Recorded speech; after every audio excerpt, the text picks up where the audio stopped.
Paz dos seus irmãos, amém? Amém. Graças a Deus. Glória a Deus.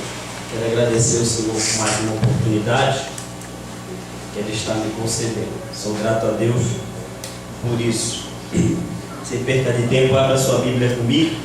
Apocalipse capítulo 1 e versículo de número 8. Quem está armado está com a Bíblia. Apocalipse. É um pouco difícil de achar porque é o último livro da Bíblia. Capítulo 1, verso 8. Achou aí? Amém. Glória a Deus. Aleluia, Jesus. Graças a Deus. Aleluia. Todos acharam Apocalipse? Vamos ler então o texto. Capítulo 1, verso de número 8. Diz a palavra do Senhor: Eu sou o Alfa e Ômega, diz o Senhor Deus, aquele que é, que era e que há de vir, o Todo-Poderoso. Vou ler mais uma vez. É você dar um glória a Deus para rachar a parede, tá bom? Vamos lá. Apocalipse capítulo 1, verso 8. Eu sou o Alfa e Ômega, diz o Senhor Deus, aquele que é e que há de vir, o Todo-Poderoso. Aleluia, Jesus. Graças a Deus. Deus é maravilhoso. Olha para esse irmão bonito que está do teu lado e fala para ele: o mistério. Mas fala com ânimo. Quem tomou o café da manhã e almoçou? O mistério está no meio. O mistério, irmão, está no meio. Aleluia. Tem um mistério hoje no meio aqui da igreja. Aleluia. Esse irmão vai entender o porquê do mistério está no meio. O Senhor me transportou para o livro de Revelação. A palavra Apocalipse significa revelação. Uma revelação que o Senhor dera a um dos seus apóstolos, a um dos seus discípulos, que foram remanescentes, o último dos sobreviventes dos apóstolos, por nome de João. João foi confinado por um imperador em uma ilha por nome de Patmos. Aleluia, Jesus. E confinado nessa ilha, ele como prisioneiro, João agora começa a receber uma carga de revelações dos céus. É arrebatado em espírito e o Senhor fala para que tudo o que João visse acerca do céu, acerca do que estava acontecendo, acerca do porvir, de maneira escatológica, para João anotar tudinho em um livro. E assim nasceu o livro de Apocalipse, o livro a qual o Senhor está nos presenteando através do Espírito Santo, que inspirou o apóstolo João, mesmo aprisionado, para escrever Apocalipse. Quando eu estudo o livro de Apocalipse, ele é um livro classificado como escatológico, porque ensina as últimas coisas do tempo presente, a doutrina dos últimos dias. Ele é considerado um livro escatológico porque ele ensina acerca da segunda vinda de Jesus. Ele é considerado um livro escatológico porque ele decide entre duas portas, o inferno e o céu. E quem faz a escolha, aleluia, é eu e você. Jesus, porta que leva diretamente para o céu. O mundo, Satanás e os seus manjares, porta larga que leva diretamente ao inferno. Eu quero ver que todos que aqui estão, aleluia, já entraram pela porta por nome de Jesus Cristo de Nazaré e estão caminhando para o céu. Aleluia, Jesus. Glória a Deus. Eu me apeguei ao versículo de número 8, porque Jesus, na primeira parte desse versículo, ele fala: eu sou o Alfa e o Ômega. Aleluia, Jesus. Alfa significa princípio, primeiro, começo. E ômega significa o término, o fim, o final. Aleluia, glória a Deus.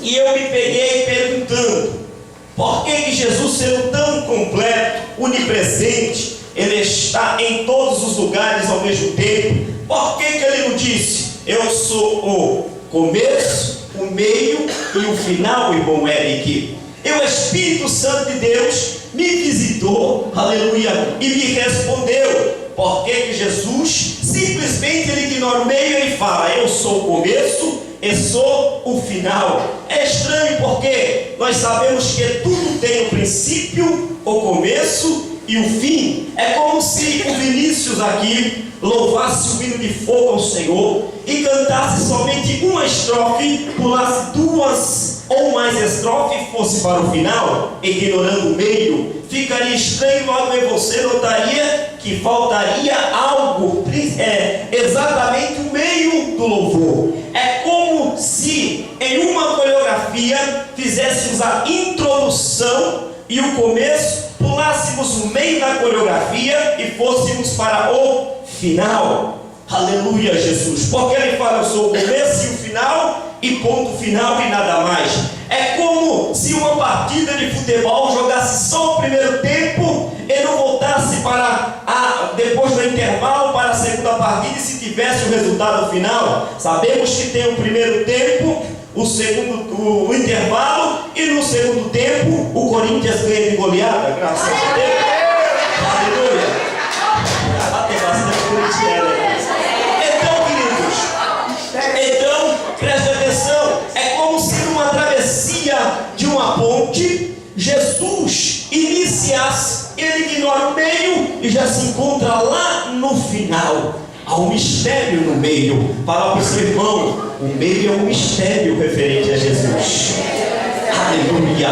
A história do meio, as páginas do meio, quem vai escrever é eu e você. Aleluia. E Jesus, ele é o mais interessado para que o Luciano não pare e estacione e fique no meio. Aleluia. É da terra para o céu. Não tem pit stop, não é, Eric? Não é para parar no meio. Oh, glória a Deus. Então, queridos, eu decidindo entre alfa e ômega, me perguntei, aonde está o meio? Glória. Por que Jesus não fala, eu sou o começo, o meio e o final? Aos olhos humanos, interpretando de forma literária, logo nós vemos que está faltando alguma coisa. Mas eu glorifico e exalto ao Deus vivo, porque o nosso Cristo ele é completo, porque o nosso Cristo ele nos surpreende, porque eu já começo a aplicar a primeira lição para minha e para a sua vida. E qual é a primeira lição? Porque Jesus simplesmente ele não comenta e nem fala nada sobre o meio, irmão Eric. Sabe por que, igreja? Porque não há principado, não há potestade, não tem cão, não tem capeta, nada e nem ninguém que possa barrar o projeto e o plano de Jesus. É por isso que ele fala, eu começo e já me enxergo terminando. Não tem Satanás, não tem nada, não tem barreira para barrar, aleluia, a obra do Cristo ressurreto. Aleluia, Jesus, aplauda ele, sabe por quê? Aleluia, aleluia, Jesus. E com isso eu me alegro junto com a igreja. Por quê? Porque sabemos do Cristo que está nos ensinando que nada entre o prometer e o cumprir o que se prometeu, entre o começo e o final, entre o céu e a terra, entre as tribulações, as aflições da vida e o gozo eterno, ele me ensina e te ensina. Vale a pena continuar, não para no meio, me siga e me tome como exemplo. Ei, querido, se você entrou aqui e algo tem tentado barrar a tua bênção, se você entrou aqui com sentimento, eu não consigo, é melhor eu desistir, deixa eu parar, esse negócio está muito difícil, é mentira de Satanás. Aprenda com Jesus Cristo Nazareno nessa noite, vá até o final, vá até o final, vá até o final, não desista e nem pare, porque a vitória é certa no nome de Jesus. Aleluia, Jesus. Graças a Deus. E nisso estão incluídas as promessas, oh glória, que Jesus te prometeu e me prometeu. Se Ele disse que vai libertar, eu sei que o meio está difícil, as circunstâncias, quando você olha ao teu redor, elas apontam para um lado negativo, dizendo: não vai dar certo, você não vai conseguir, é melhor parar, recuar, fica no meio. Aleluia, Jesus. Mas tome Jesus como exemplo, receba o alfa e receba o ômega, porque Ele é fiel para cumprir tantas quantas as promessas que Ele te prometeu, irmão Robledo, que Ele te prometeu, igreja. Ele cumpre, Ele não é homem, Ele não mente, Ele não falha, não se nem vacila, Ele vai cumprir. Desde já eu quero profetizar na tua vida, mediante os seus sonhos, o seu projeto. Eu não sei o que tu planeou e desenhou e tem apresentado para Deus, mas não para no meio. Deus não tem prazer naquele que recua, não, querido. Ele conta com um soldado fiel, com um combatente que empunha sua arma, aleluia, e crê nas promessas de Deus. Ele vai terminar, aleluia, glória a Deus.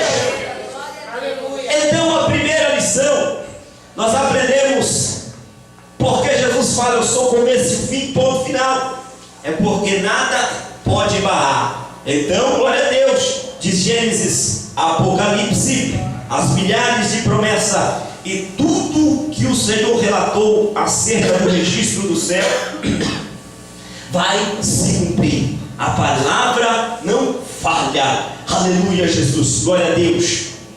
Mas olhando para a vida de Jesus, e o tema da mensagem, o mistério está no meio, o Senhor me levou para Mateus capítulo 14, do versículo 22 em diante. Você conhece a passagem. Jesus despedia-se de uma grande multidão, e ali, por Jesus fazer sinais de prodígio e maravilha, uma multidão seguia, uma multidão que se dividia em muitas classes, curiosidade, aqueles que tinham fé, muitos iam para assistir, enfim, havia milhares de pessoas. Jesus, chique, fino, educado, ele se despedia, ele ia se despedindo e despedindo-se do povo. Antes de terminar, assim, de cumprimentar todos, ele dá uma ordem aos seus discípulos. Ele fala: entrem no barco. Ele ordena, como está lá, entrem no barco e vão para outra banda. Eu vejo aqui uma parte alfa e outra parte ômega. Quando Jesus ordena,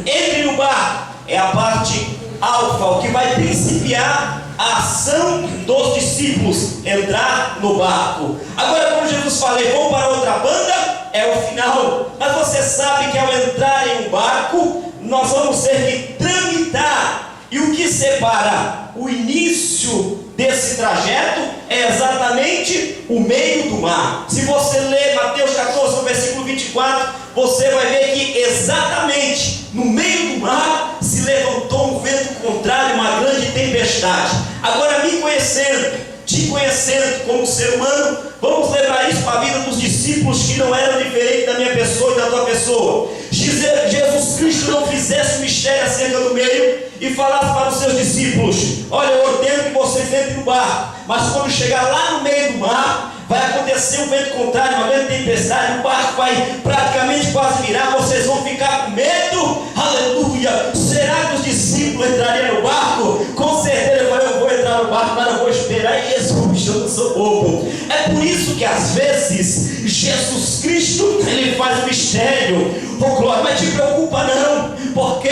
no meio ele também costuma nos surpreender. Eu não sei se ele vem pela direita, pela esquerda, da parte de cima ou vem por baixo, mas se ele surpreende e vem para trazer bonança, ele vem. Aleluia, Jesus. Os discípulos logo entram no bar. Por quê? O negócio estava simples, irmão Eric.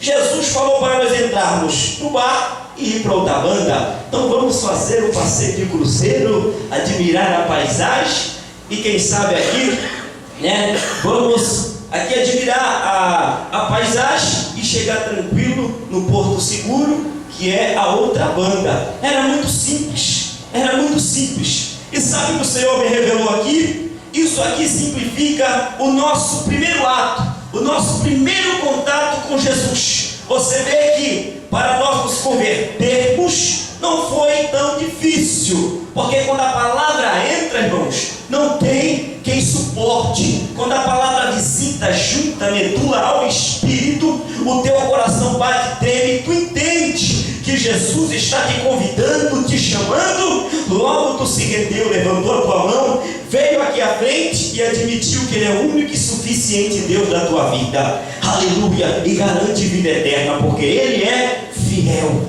Glória a Deus. Então isso é entrar no barco. Foi tranquilo, glória a Deus. Agora, nós sabemos que o Evangelho, o reino, ele começa na terra, mas ele termina no céu. É por isso que eu disse que a história do meio, entre eu e você, estarmos naquele grande banquete, face a face com o Senhor, tramitar nas mansões celestial, vão ter as páginas do meio da história. Não vai ficar só entre entrar no barco e tudo ir bem, fazer bonança 24 horas o tempo todo e chegarmos bem tranquilo do outro lado do mar. Aleluia, Jesus. Agora você começa a entender. Quando ele chegar exatamente no meio do mar, a Bíblia fala que veio um vento contrário sobre o barco. Logo os discípulos ficaram atemorizados e assustados. Mas é claro, quem sabe aqui não está registrado, mas logo eles começaram: por que Jesus manda a gente entrar no barco? Jesus é esperto. Será que ele mandou nós entrar no barco? Será que ele não sabia dessa tempestade? Mas cadê Jesus? Nós vamos afundar, vamos sucumbir, o barco vai a pique. Nós estamos no meio do mar, e no meio, irmão, para chegar na outra banda significa ainda falta 50% do caminho. Ou seja, a distância não é curta, e eu posso ver eles assustados. A Bíblia fala que é exatamente no meio do mar. Agora, por quê? Eu acho que foi proposital, com certeza. Porque quando Jesus ele ora até a terceira e a quarta vigília, quando ele vem andando por cima do mar, Jesus vai exatamente onde o barco estava. Se o vento era contrário, sinal que o vento mexeu com o barco. Agora olha só como Cristo ele não erra endereço, ele sabe exatamente a luta, a prova e o vento contrário da tua vida, e ele foi caminhando exatamente no lugar. Aleluia! Os discípulos chegaram até confundir Jesus com um fantasma. O que Deus está falando para a minha vida e para a tua vida? No meio, querido, há um mistério. Esse mistério não é revelado por Deus. É por isso que até aqui parecia que o barco ia seguir tranquilo, parecia que tudo ia seguir como bonança. Se você visitar tempos atrás da tua mente, quando você entrou no Evangelho, parecia um mar de rosa, mas logo começaram a botar as retaliações do vento contrário, e às vezes dá vontade de desistir, de parar, de voltar aonde Jesus falou: entra no barco, vai para outra banda. Parece que essa outra banda nunca chega, mas eu quero aqui repreender em nome de Jesus. Sabe por quê? No meio pode vir as tempestades na tua vida, no meio pode vir o vento contrário, no meio pode se levantar Tobias, Sanbalate e Gesem, no meio pode vir a palavra da negatividade, a palavra da humilhação. Mas se preocupa não, querido. Nas páginas do meio, Deus te dá uma injeção de ânimo e fala: a outra banda te espera, a outra banda te espera. Continua remando o barco, não para, continua.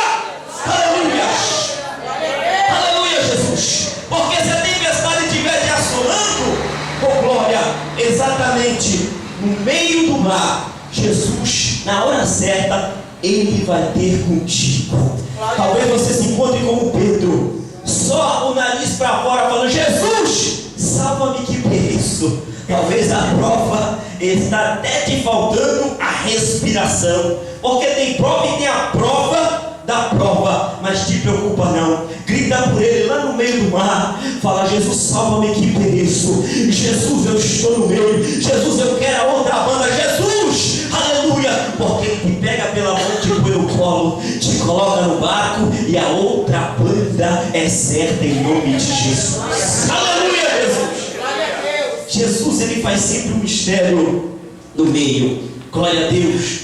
E às vezes, querido, para priorizar o reino na minha vida, o reino na tua vida, para priorizar salvação, libertação, parece até que Jesus ele ignora algumas situações que acontecem no meio da igreja, na minha vida, na tua vida, na nossa caminhada, na vida dos nossos irmãos. E o Senhor transporta minha mente agora para relatar uma história. Eu li um livro e teve um pastor coreano, ele escreveu uma história e parece que exatamente foi o final daquele homem de Deus. e sua família. E eu pude entender que para priorizar o reino na minha vida e na tua vida, Jesus ele vai até o final, ele vai como o ômega. É preciso nós entendermos o que o Senhor vai ministrar aqui para você. Na Coreia, em tempo de guerra acirrada, a ditadura tinha um sentimento muito recreativo referente ao cristianismo. Eles não criam em Jesus e ainda aquilo mexia muito com os governantes ali naquele lugar, quando alguém tramitava com a Bíblia e pregava a palavra. Então se usufruíram ali, a ditadura se usufruiu daquela guerra fria e logo começaram a assassinar pastores. Mataram 500 pastores nessa época e 2.000 igrejas foram destruídas. E uma das histórias dos pastores que marcou, e um povo da parentela desse pastor que congregava na igreja desse pastor coreano, relatou e ele sentiu de escrever essa história no seu livro. Quer dizer, essa história é fato, é realidade, é uma história verídica. Uma família com seu pastor foi levada a um julgamento chamado por júri público. O que é isso? Júri público neste lugar ali na Coreia. Uma pessoa ela é levada ao público e ali é ditado os seus delitos, o ato errado que ela cometeu, e o público ali vai lançar uma sentença. E à medida que eles pegaram esse pastor e sua família, cavou-se um buraco e jogou o pastor, a sua esposa e os seus filhos dentro desse buraco. E o homem que estava feito desse movimento dizia assim: olha pastor, se o Senhor admitir que tudo que o Senhor pregou durante esses anos aqui na Coreia para esse povo é superstição, isso foi conto de carochinha, essas bobagens que você falou acerca da Bíblia, nós vamos te dar mais uma chance. Nós libertamos você, sua esposa e os seus filhos. Agora, caso você não queira, nós vamos aterrar você e sua esposa, todo mundo vivo. Vamos jogar aí uns caminhões de entulho de areia e vocês vão morrer soterrados. Mas você tem uma chance, é só subir aqui. Nós vamos trazer o Senhor aqui para cima e o Senhor vai falar em alto e bom som que tudo que você pregou até o dia chamado hoje é superstição, foi conversa lançada ao léu, foi conversa lançada ao vento. Logo o filho menorzinho daquele pastor, chorando, com muitas lágrimas nos olhos, olhou para o seu pai e falou: papai, pelo amor de Deus, papai, pela gente, papai, faz alguma coisa por nós. Se coloque no lugar desse homem e vê o seu filho ou a sua filha lhe implorando, lhe suplicando misericórdia para não morrer. Aleluia. E agora nega o nome de Cristo e dá-se livramento para a família. O que faria-se no lugar, aleluia, deste pastor? Logo esse pastor, comovido pelas lágrimas de seu filho, ele disse: tá bom, meu filho, o papai vai subir lá e vai falar o que este homem quer. Logo antes de terminar a frase dizendo que iria subir, a esposa do pastor puxa pela sua camiseta e fala: você não vai fazer isso. Aleluia, Jesus, você não faça isso. Aleluia. O pastor olhou assustado para sua esposa, aquela mulher de Deus, e logo ela olhou para os seus filhos e falou: filhos, não se preocupem, porque daqui a pouco nós vamos jantar com o Senhor do Senhor. Aleluia, daqui a pouco nós estaremos face a face com Cristo. Aleluia, não se preocupem, glória a Deus. E ali eles começaram a louvar ao Senhor.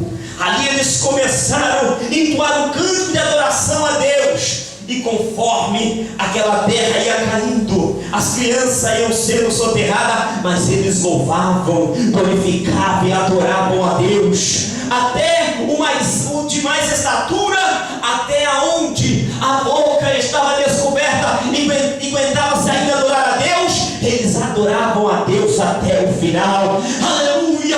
Aí aqui, igreja, parece que foi o final de um pastor e sua família. Que sentença horrível e horrenda. Parece que tudo tinha terminado. Aleluia. De repente você está na expectativa que Deus enviou um anjo de areia. Não, nada disso aconteceu. Todas essas pessoas foram ao óbito. Mas veja bem, queridos, aonde parecia o final era só o meio. A boca profética daquela mãe tinha razão. Aleluia. Porque mediante essa cena, toda aquela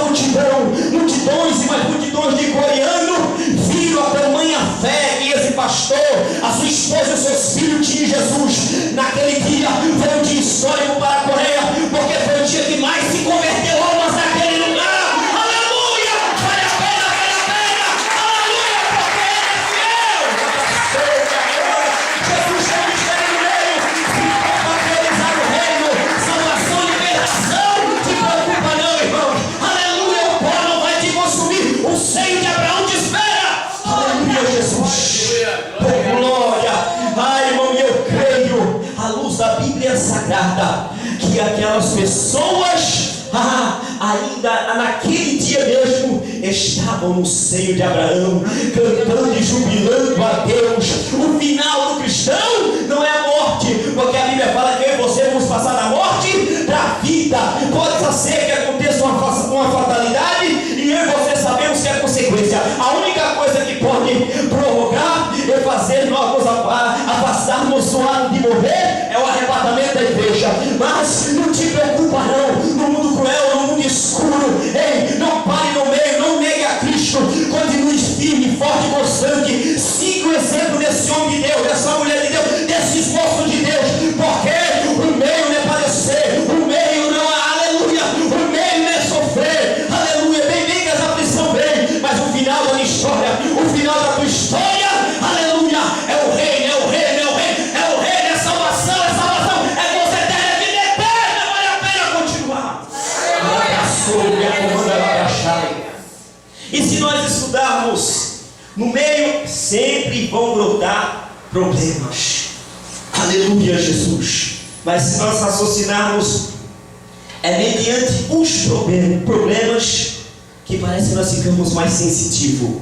Quando nos vem os problemas, logo a nossa mente visita e lembra que existe um Deus que pode todas as coisas. É exatamente no deserto aonde o Senhor mais se pronunciou com milagre. Aleluia, é exatamente na peregrinação do deserto do povo de Deus. Você observe quando o povo ia atravessar o Mar Vermelho, era uma situação, porque tinha o mar, o povo e os egípcios. Israel estava exatamente sem saída no meio. Aleluia. Logo Moisés começa a clamar ao Senhor, e o Senhor falou: Moisés, porque clamas a mim, diga ao povo que marche. E o Senhor trabalha toda uma noite, e nós sabemos que o mar apartou, água para a direita, água para a esquerda, se fez duas muralhas, e o povo passou em pé enxuto. Mas quando a Bíblia fala que o Senhor começou a mover do oriente para o ocidente, aleluia, na posição que eles estavam, na localidade que eles estavam, o mar não começou a se abrir, aleluia, da parte que eles estavam ao seu término. Não, o mar se abriu ao contrário, abriu da banda de lá para cá. Aí eu entendo mais uma vez que o meu Deus e o teu Deus não está nos esperando no meio, Ele já está lá no lugar da vitória, começando a abrir o Mar Vermelho. Eu não estou vendo, você não está vendo, mas creia, suplique, clame a Ele, marcha na presença de Deus, porque Ele está lá no final te esperando. E o mar é uma barreira, aleluia, mas Ele abre e tu passa, glorificando e adorando a Deus no meio do mar, no meio dos problemas, aleluia. Oh glória, Deus te tira do meio dos egípcios e entra o mar, e abre o mar para tu passar da banda de lá para cá. Significa que Ele já está lá no final. Aleluia. Deus, Ele ministra para o meio do teu coração nessa noite. Aleluia. Ele crê na minha e na tua vitória, porque Ele está sempre na posição exatamente de entregar a minha bênção e a tua bênção. Agora as páginas do meio, basta perseverarmos. E o ingrediente para nós continuarmos é o ingrediente que Noé teve, aleluia, para construir aquela enorme embarcação em uma época que não caía chuva. Os rios e o mar da localidade onde se construíra a arca era um lugar distante, e ele não tinha condições e nenhum tipo de aparato para tirar a arca, aquela embarcação.